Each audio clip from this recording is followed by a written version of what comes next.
Vivir para siempre es un sueño de toda la vida, valga la redundancia. El hombre siempre ha soñado con prolongar su existencia y desgraciadamente o afortunadamente ha resultado que ni la fuente de la eterna juventud, ni las pócimas de los alquimistas, ni las pases mágicos de las brujas, ni ninguna otra cosa han servido para prolongar la vida humana como sí ha servido la medicina, el conocimiento, la higiene y el saber cómo funciona nuestro cuerpo. Pero el sueño siempre ha estado allí y vamos a hablar en este Cosas que Sabemos un poco sobre esa vida eterna que tanto soñamos. Pero por lo menos usted que me ve, seguro, va a vivir por lo menos el doble de la vida media de sus abuelos. Y eso significa 2 veces más comidas ricas, 2 veces más sexo, 2 veces más oportunidades de ver arte, de ver cosas, 2 veces más partidos de fútbol que disfrutar, o de baloncesto, o de lo que sea. 2 veces más de flores que puede oler.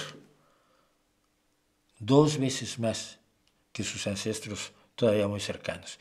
Y eso, si no es la vida eterna, por lo menos es bastante más vida. El miedo a la muerte es el gran motor de muchas acciones y pensamientos humanos, una preocupación constante en un mundo en el que ni siquiera sabemos qué es la vida.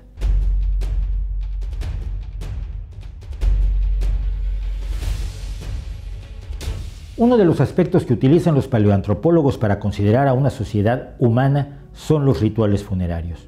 En un punto de la evolución, nuestros antepasados se hicieron conscientes de la existencia de la muerte, de que era un estado similar al del sueño, pero que era definitivo, que nunca se volvía al estado de vigilia y que además parecía que era algo que iba a ocurrirle a todos y cada uno de los que estaban vivos. Gran parte de la historia del pensamiento humano se ve determinada por la preocupación acerca de la muerte. Las religiones, dicen los no religiosos, han sido respuestas humanas para darle trascendencia a la vida y manejar el enorme miedo a dejar de ser que implica la muerte cuando no se tiene un esquema religioso. Lo mismo pasa con la filosofía y las dudas sobre el significado de la existencia humana, el deseo de jugar un papel importante en un universo grande, complejo y amenazante, en el que existe algo tan tremendo y certero como la muerte. Esto ha determinado que a lo largo de la historia sea una preocupación especial saber cuándo ocurre realmente la muerte, en qué momento un ser, especialmente un ser humano, deja de estar vivo. La definición de la vida no es tan clara como quisiéramos, sino que por el contrario, conforme más sabemos, más problemas presenta. Incluso en el transcurso de la búsqueda del conocimiento, los seres humanos nos hemos visto enfrentados al hecho de que hay organismos o entidades, como los virus, que no es fácil saber si están vivos o no y que desafían las definiciones más simplistas. La muerte y los procesos que le siguen llevaron a la existencia de numerosas leyendas y supersticiones. Así, por ejemplo, el hecho de que un cadáver no se corrompiera según se creía que debía hacerlo, especialmente si parecía incorrupto, fue uno de los elementos que llevó a la creencia en el vampirismo o a pensar que esos cuerpos pertenecían a santos.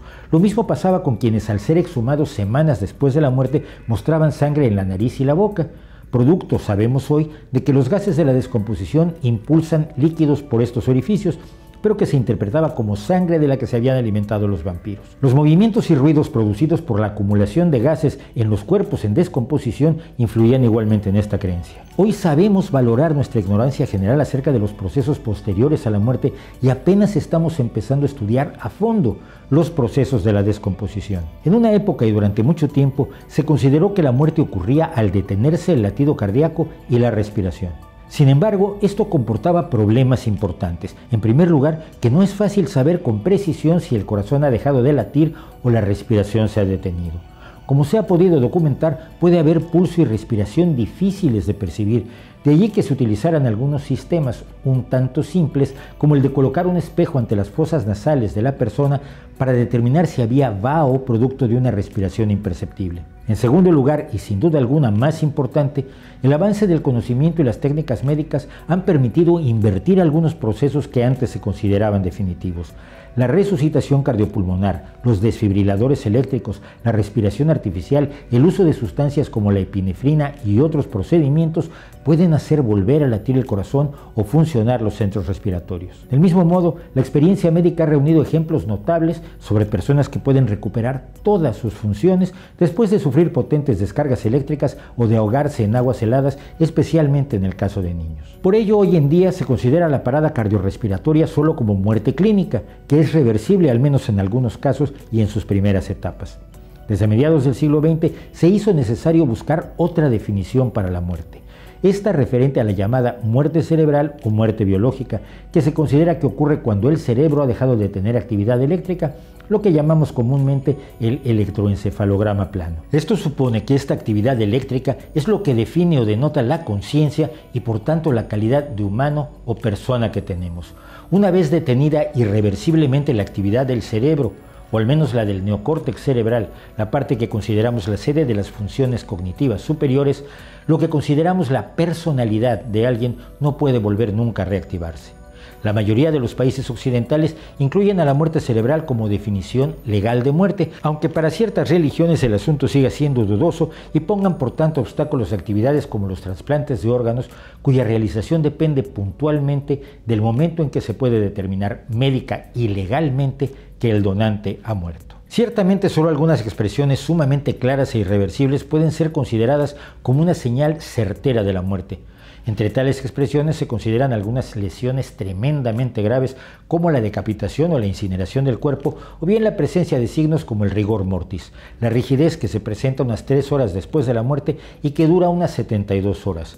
Esta es ocasionada por cambios químicos en los músculos como producto de la muerte. Otro signo claro es el livor mortis, la lividez producto de la acumulación de la sangre en las partes de menor elevación del cuerpo. Y por supuesto, como señal definitiva, la descomposición. Nada de lo que hemos aprendido sobre la muerte y cómo vencerla, al menos parcialmente, aumentando la duración y calidad de la vida humana, ha servido sin embargo para poder enfrentar de mejor manera el miedo a la muerte. Ese miedo que por un lado paraliza y aterra, y por otro, ha impulsado el pensamiento y el arte como uno de los elementos clave de todas las culturas humanas, sin excepción. Desde principios de la década de 1960 y con base en los libros de Evan Cooper y Robert Ettinger, se ha difundido ampliamente, sobre todo en Estados Unidos, la idea de que si se congela a una persona inmediatamente después de su muerte, se conservarían su personalidad, ideas y memoria, y podría esperar en un estado que los cómics solían llamar animación suspendida a que los científicos de un futuro lejano lo resucitaran, curaran sus afecciones y le dieran una nueva vida. Desde 1967 se ha congelado o criogenizado, dicen, a unos pocos cientos de personas, pese a que las objeciones científicas a la criogenia han aumentado al paso del tiempo, poniendo en duda que los cerebros congelados conserven la información que los hace humanos y la posibilidad misma de que la descongelación en el futuro les pueda devolver la vida, algo que nadie en el contrato de criogenia garantiza. Bueno, pero sin eso, por supuesto, no tendríamos Futurama, sin la idea de que Fry revivió muchísimo tiempo después de estar accidentalmente criogenizado, ¿no? Sí había sido accidental, bueno.